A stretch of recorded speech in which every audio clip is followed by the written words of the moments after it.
गुरु महाराज गांव में आए थे। बूढ़ी माँ बाप सोचते हैं एक ही बेटा है, यदि चारित्रिक दोष लग जाएगा तो हमको लोग दूसरेंगे कि माता पिता सत्संगी है, बेटा कैसा है।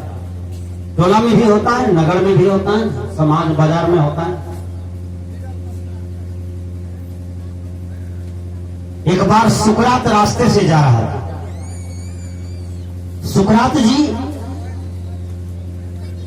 एक दरपिया से बात करते हैं। दारू पी करके वो आ रहा था 11 बजे रात में। हल्ला गुल्ला, गाली गलौज, गिरते पड़ते। सुकरात कहते हैं,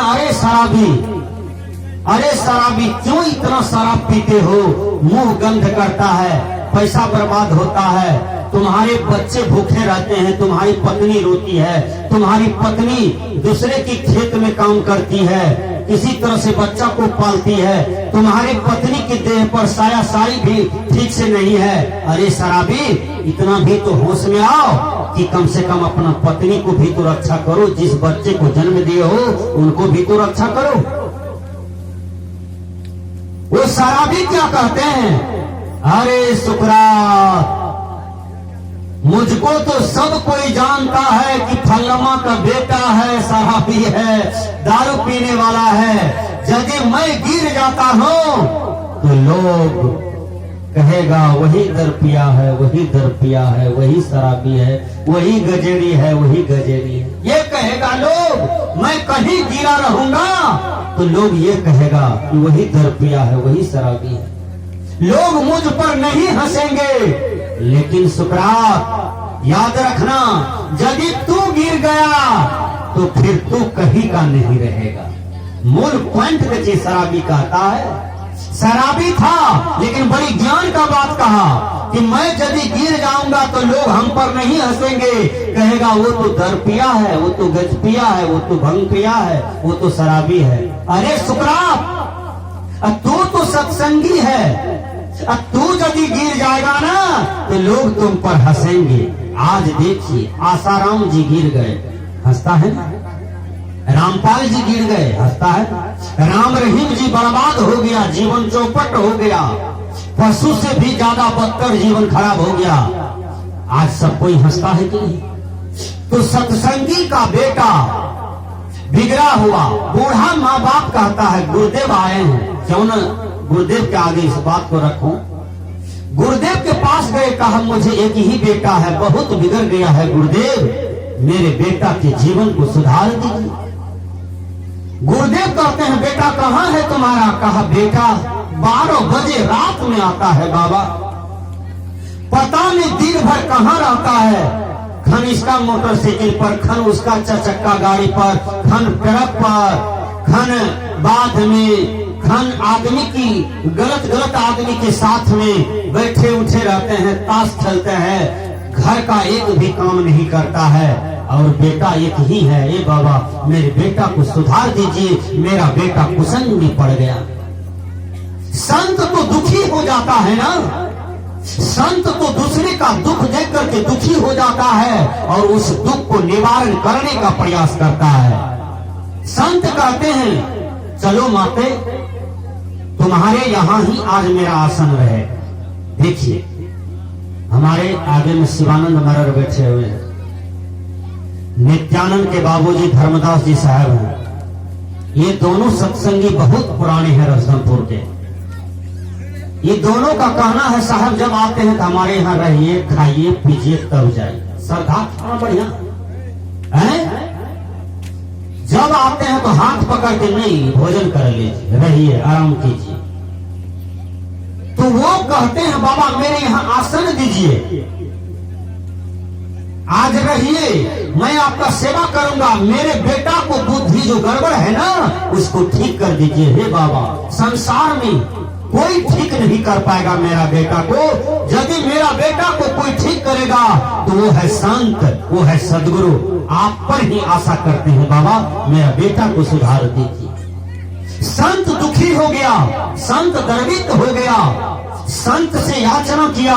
संत जी चलते हैं और उसके दरवाजे पर आसन दिया।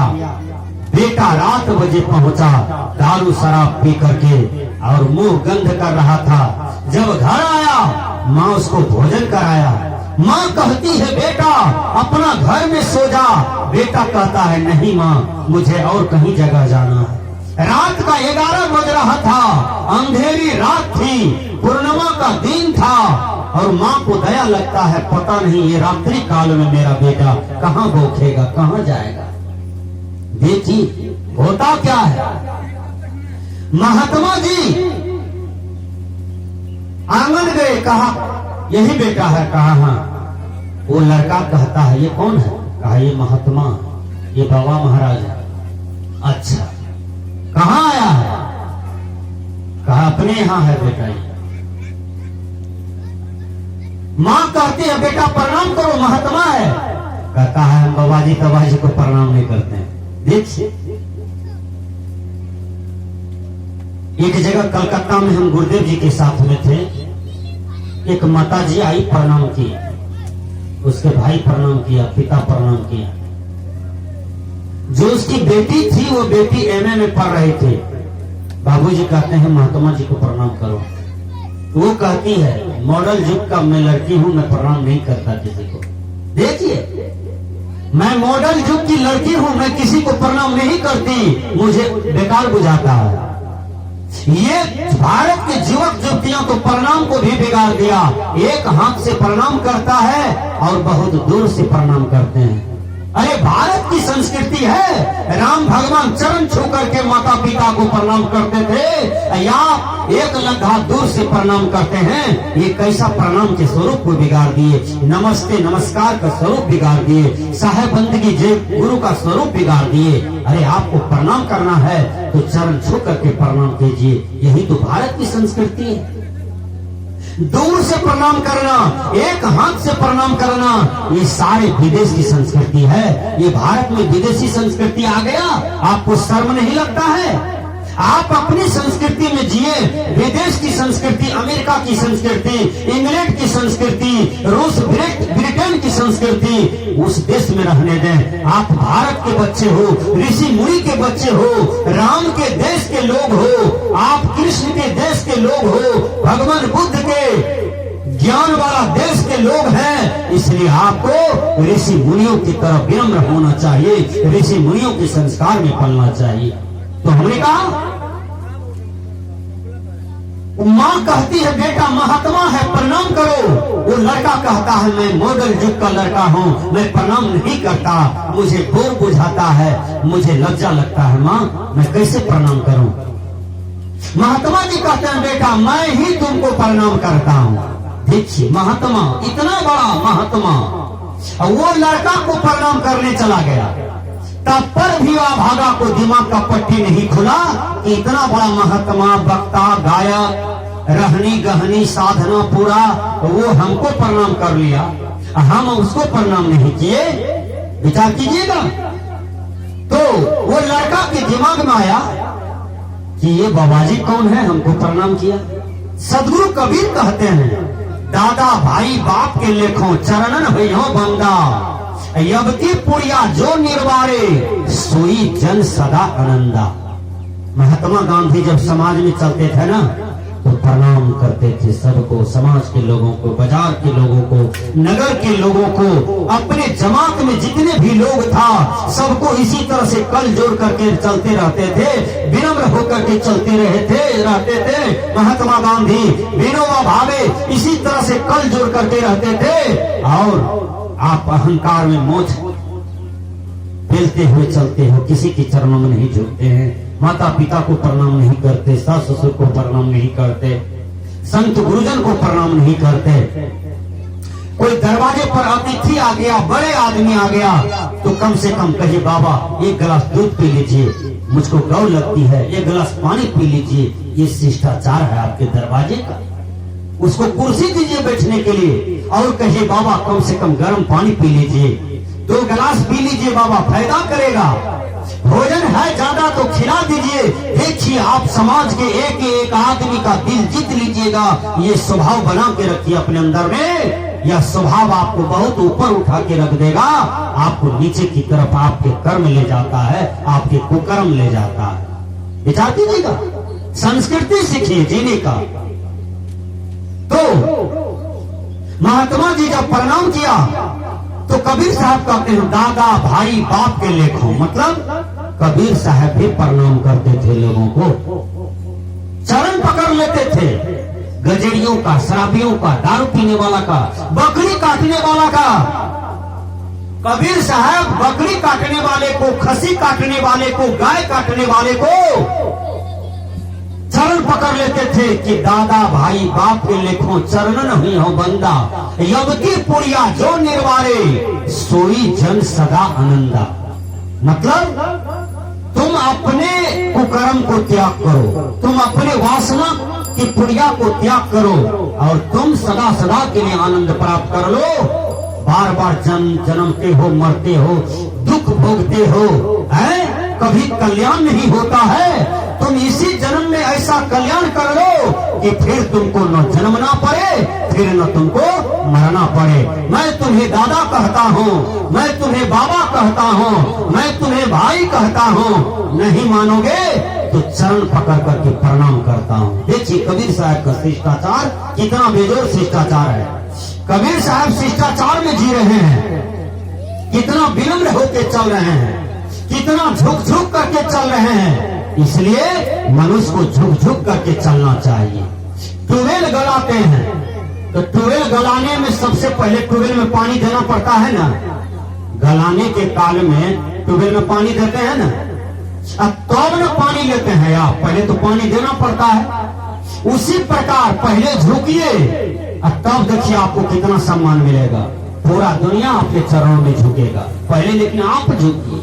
इसी को विनम्र कहते हैं, इसी को शिष्टाचार कहते हैं, इसको बहुत बड़ा मानवीय अंग कहते हैं। तो हमने कहा कि जब महात्मा जी चरण पकड़ लिया तब देखिए लड़का को क्या होता है। लड़का कहता है माँ हम गवाही तवाली खैराम में पढ़ते हैं, हम जा रहे हैं। माँ कहती है बेटा रात्रि का समय है, तुम मत जाओ, तुम चलो सो जाओ। लेकिन माँ को झमार करके गिरा दिया और लड़का चल देता। महात्मा जी लोभ देता है बेटा, है बेटा, एक मिनट के लिए ठहरो, है बेटा, ठहर जाओ, ठहर जाओ। तो ठहर गया। महात्मा जी झोला से 2 सेब निकाला, एक बढ़िया सेब, एक गंदा सेब, यानी सड़ा हुआ सेब। सरल का सेब लड़का महात्मा के देह पर फेंक दिया। महात्मा जी को चोट लगा, महात्मा जी मुस्कुराने लगा। अब बढ़िया सेब लड़का धराधर खा लिया, भागना चाहता है। महात्मा जी कहते हैं अरे जी तुम क्यों भाग रहे हो, तुम सड़ा हुआ सेब को क्यों फेंक दिया। सड़ा हुआ सेब बैल भी नहीं खाता है, सड़ा हुआ सेब गधा नहीं सूंघता है, सड़ा हुआ सेब बकरी नहीं खा सकती, तो हम तो मनुष्य हैं, हम कैसे खाएंगे। बाबा जी कपाड़ घसक गया है आपका। कहा बेटा जिस तरह से तुम सड़ा हुआ सेब को नहीं खाया फेंक दिया, उसी तरह से जिसका विचार सड़ गया, व्यवहार सड़ गया, बोली बानी सड़ गया, चरित्र सड़ गया, उसी तरह से समाज में अनपेक्षित हो जाता है, फेंकाए चले जाता है, गिर जाता है सबके नजरों में। बेटा तुम सबके नजरों में गिर गए हो। कहा ये सब प्रवचन रखिए, मेरा उम्र न है, सब नहीं सुनेंगे। लड़का जा रहा है, आगे आगे गुरु चले, पीछे पीछे जमवा, बचवा है जीव जी, गावे गुरु गुने माँ, गावे गुरु गुने माँ। आगे आगे गुरु चले, पीछे पीछे जमवा।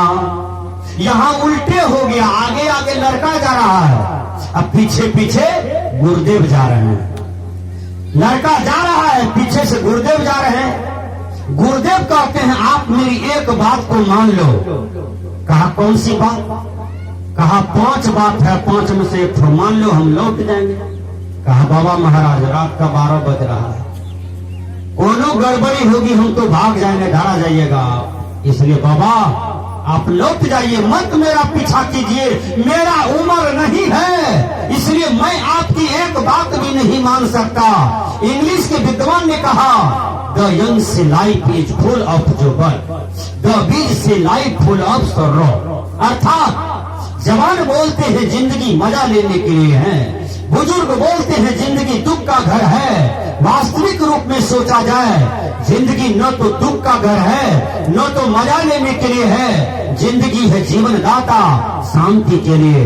केवल साधना चाहिए शांति के लिए, कुछ भी चाहना चाहिए शांति के लिए। संसार में आप कुछ भी करते हैं, यदि उसका प्रयोजन उसका फल शांति नहीं है तो सब कुछ करना बेकार हो गया आपका।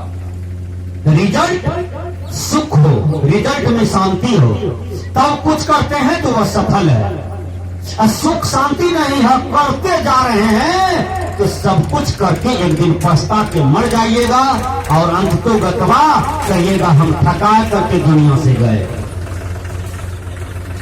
विचार करना होगा। अब आगे आगे लड़का पीछे पीछे महात्मा। लड़का गया एक मांस का कटोरी लिया, कटोरी में मांस का फ्राई खाने लगा। घिन लगना चाहिए। जो मछली नेटा खेखास पोटास पी मुर्दा चमड़ी हड्डी गुड्डी सब खा जाता है मछली। अब उसको ही मनुष्य लोही सिल्ला पर मसाला पीस पीस करके और मछली में मिला करके सुसवा करके 1 किलो चोर का भात खा जाता है। विचार कीजिएगा, ये कंठ तक खा जाता है। मछली का कांटा चोब के खाता है, बेन का कांटा चोब के खाता है, कोखरा भात खा लेता है, इतना मछली भात खा लेता है। घिन लगना चाहिए। मनुष्य का भोजन मांस मछली नहीं है, मनुष्य का भोजन फल फूल अन्न अनाज है। प्रकृति ने आपको ये दिया है खाने के लिए, तो विचार करना होगा। लड़का मांस की फ्राई खा रहा था। इंग्लिश के विद्वान ने कहा my stomach is not a graveyard that I shall eat dead bodies. अर्थात आपका पेट कब्रिस्तान नहीं कि आप मुर्दे खाएं। मुर्दा का जगह श्मशान घाट में होता है, मुर्दा के जगह कब्रिस्तान में होता है। लेकिन मुर्दा को आप गरम मसाला दे करके जिभिया के द्वारा पेट में रखते हैं। बोलिए, एक मुर्दा मर गया आपके यहाँ दादा नाना काका चाचा पापा, तो मुर्दा को फेंकते हैं या घिन छूते हैं, गंगा जल छीटते हैं तब घर ढुकते हैं, कहते हैं छूत लागल से या ना शुद्ध है थे, यही कहते हैं। एक मछली है, मुर्दा है ना, बकरी काट दिए मुर्दा है ना, बोलिए मुर्गी काट दिए मुर्दा है ना, हैं? अरे कबूतर को घेंच मोचार के येलो में दे करके खा लिए, हैं? मुर्दा है ना। एक मुर्दा को आप सीधा करके मसाला दे के खा रहे हैं। एक मुर्दा जो आपके यहाँ है कहते हैं अभी वो नहीं रहा छूत से छुटका लग रही है, कपार मुड़ा के छुटका हटाते हैं। अरे कपार तो आप मुड़ाते हैं जितना पुरुष लोग हैं, अब महिला लोग को तो कपार में छुटका नहीं गया, उसको तो ये है।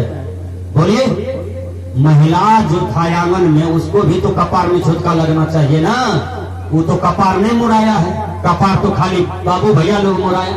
कबीर साहब काट करते हैं कि ये सब पंडित का लगाया हुआ भरम है, छुटका कुकर्म है, छुटका कुकर्म है, छुटका गलत व्यवहार है, गलत मन इंद्रियां है। छुटका किसी का मरने से छुटका ये भरम है, ये गलत ज्ञान है। ऐसी बात को कबीर साहब ने काट दिया। तो वो लड़का मांस की फ्राई खा रहा था, थोड़ा सा बच गया ना, महात्मा को कहता है महात्मा जी आप ले लीजिए। देखिए महात्मा जी कहते हैं तुमको जो बोलना है बोलो। फिर दारू पीने लगा, पूरा दारू पी लिया लड़का, थोड़ा सा बचा कहा बाबा कंटा पी हो। महात्मा कहता है जो बोलना है बोलो, लेकिन तुम्हारा पीछा हम नहीं छोड़ेंगे यार, तुम जहां जाओगे वहां जाओ। लड़का वेश्यालय के रूम में चला गया, वेश्या के साथ 1-8 घंटा रहा, फिर निकला तो देखा बाबा जी खड़े हैं अभी तक। कल कहे बाबा चल न जा, कभी पीछा करे छो। कहा हम नहीं जा सकते हैं बेटा, तुम जहां जाओगे वहीं जाएंगे। फिर लड़का कहता है अब तो हम चोरी करने के लिए जाएंगे, ये बाबा जी जाएगा साथ में, उजरा कपड़ा है, अनहानी रात में लखा देगा, इसको पकड़ेगा, हम भी धरा जाएंगे। कल कहे बाबा कौन बात 56 जल्दी बोलो तो। महात्मा ने कहा चोरी नहीं करना चाहिए, झूठ नहीं बोलना चाहिए, नशा नहीं खाना चाहिए, व्यभिचार नहीं करना चाहिए, हिंसा नहीं करना चाहिए। यही 5 बात है, इसमें से जो हल्का है तुम ले लो, हम चलते हैं। कहा जाइए बाबा हम झूठ नहीं बोलेंगे, यही हल्का है मेरे लिए। लड़का पैर पकड़ करके कह दिया हम झूठ नहीं बोलेंगे। लड़का चला गया चोरी करने के लिए। महात्मा जी घर चले आए। अब राजा के घर में लड़का चोरी करने के लिए घुसता है। सिपाही पूछते हैं कौन हो तुम, 1 बजे रात में राजा के रूम में घुस रहे हो। लड़का को दिमाग में आया कि बाबा जी को हम वचन दिए हैं झूठ नहीं बोलेंगे, तब तो सच बोलना पड़ेगा। लड़का कहता है मैं चोर हूं, मैं राजा के घर में चोरी करने जा रहा हूं। वो सिपाही कहता है मजाक करता है। चोर कभी कहेगा हम चोर हैं? मजाक करता है। राजा का कोई पर्सनल आदमी है, जल्दी जाने दो नहीं तो राजा खूब मारेगा हम लोगों को। चला गया लड़का, भार बेग सोना चांदी टका पैसा राजा के तिजोरी से ले लिया, निकल गया। सिपाही कहता है जा रहे हो? कहा मैं चोर हूं, चोरी करने आया था, चोरी करके जा रहा हूं। सच बोला, क्योंकि महात्मा को तो बोल दिया था हम सच बोलेंगे, अब झूठ नहीं बोलेंगे। लड़का राजा का घोड़ा लिया, छड़प के चढ़ा, बस चल दिया। राजा रानी की नींद टूटा, देखा तिजोरी उजड़ा हुआ है, सोना चांदी लुटा हुआ। सिपाही को बुलाया, सिपाही कान पकड़ करके उठ बैठ किया राजा के आगे।